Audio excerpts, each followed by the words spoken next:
الناقض الرابع من نواقض الإسلام العظيم من اعتقد أن هدي غير النبي صلى الله عليه وسلم أكمل من هديه أو أن حكم غيره أحسن من حكمه كالذين يفضلون حكم الطواغيت على حكمه فهو كافر.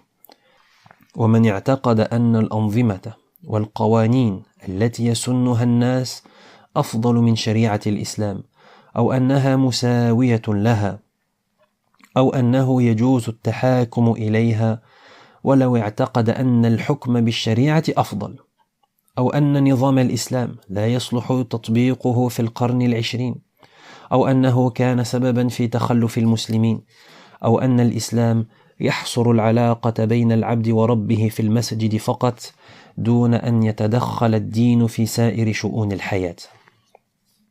Le quatrième annulatif de l'islam, c'est croire qu'il existe une voie ou un jugement meilleur que celui établi par le prophète sallallahu alayhi wa sallam. Donc le quatrième annulatif de l'islam, de cette grande religion de l'islam, c'est croire qu'il existe une voie meilleure que celle du prophète sallallahu alayhi wa sallam. Ou encore croire qu'il existe une législation meilleure que celle qu'il a instaurée sallallahu alayhi wa sallam. Par exemple, celui qui préfère les lois mises en place par les tawarit à celles instaurées par le prophète sallallahu alayhi wa sallam est mécréant. Par exemple, celui qui préfère les lois mises en place par les tawarit, et les tawarit, c'est un terme qui désigne ceux qui jugent avec les lois autres que celles d'Allah. Donc celui qui préfère les lois mises en place par ces tawarit et qui les préfère à celles aux lois instaurées par le prophète sallallahu alayhi wa sallam, cette personne elle est mécréante. Et il en va de même pour ceux qui croient que les lois issues des hommes sont meilleures que la législation islamique. Ça aussi c'est de la mécréance. Plus encore, ceux qui croient que les lois issues des hommes sont équivalentes à celles de l'islam, ou encore ceux qui croient que les lois issues des hommes sont certes inférieures à celles de l'islam, mais qu'il est toutefois permis d'y avoir recours, tout cela c'est de la mécréance.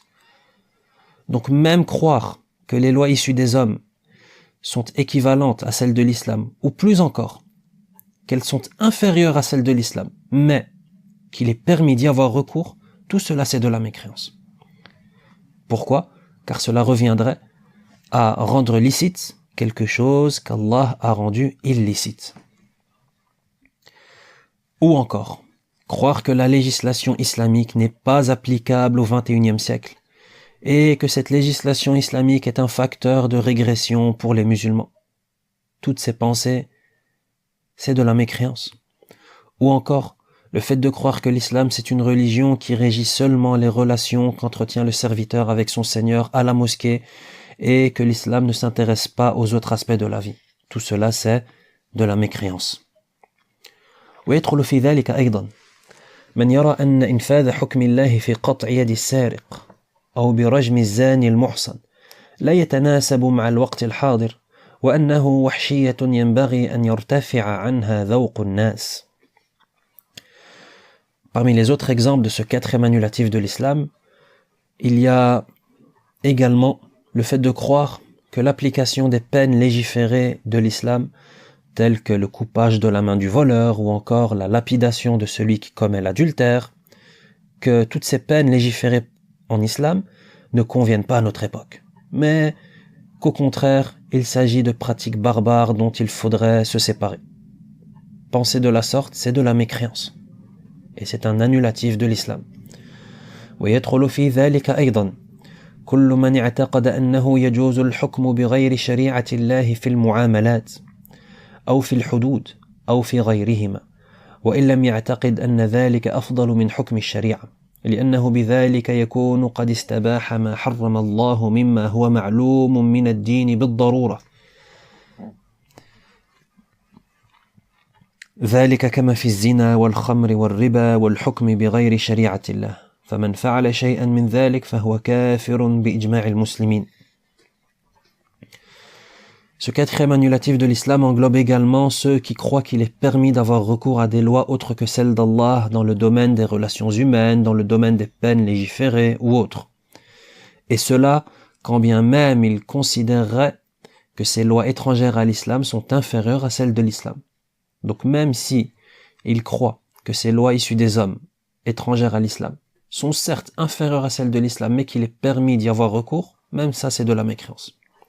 Car en effet, croire à une telle chose reviendrait à rendre licite quelque chose qu'Allah a déclaré illicite et que nul n'est censé ignorer. Par exemple, on retrouve le fait de croire qu'il est permis, par exemple, de forniquer, qu'il est permis de consommer de l'alcool, qu'il est permis d'emprunter ou de pratiquer l'usure, qu'il est permis d'avoir recours à des lois autres que celles de la législation divine, etc. Toute personne qui agit de la sorte est un mécréant, et ceci à l'unanimité des savants. أما إذا حكم بغير ما أنزل الله لهوى في نفسه أو جهل بما أنزل الله وهو يعتقد أن حكم الله هو الحق وهو الواجب فهذا فعل كبيرة من كبائر الذنوب وأتى عظيمة من عظائم الإثم وذلك كفر دون كفر. Par contre, juger avec des lois autres que celles d'Allah, sous l'emprise des passions ou par ignorance, tout en croyant avec conviction que la loi d'Allah est celle qui fait force de loi et qu'il est obligatoire d'y avoir recours, quiconque agit de la sorte aura certes commis un abominable grand péché, certes, mais il ne fait pas sortir son auteur de l'islam. Donc celui qui juge avec des lois autres que celles d'Allah, par passion ou par ignorance, mais cette personne elle est convaincue que c'est la loi d'Allah qui fait force de loi et qu'il est obligatoire d'y avoir recours, donc quiconque agit de la sorte aura commis un abominable grand péché, mais cela ne fait pas sortir de la religion.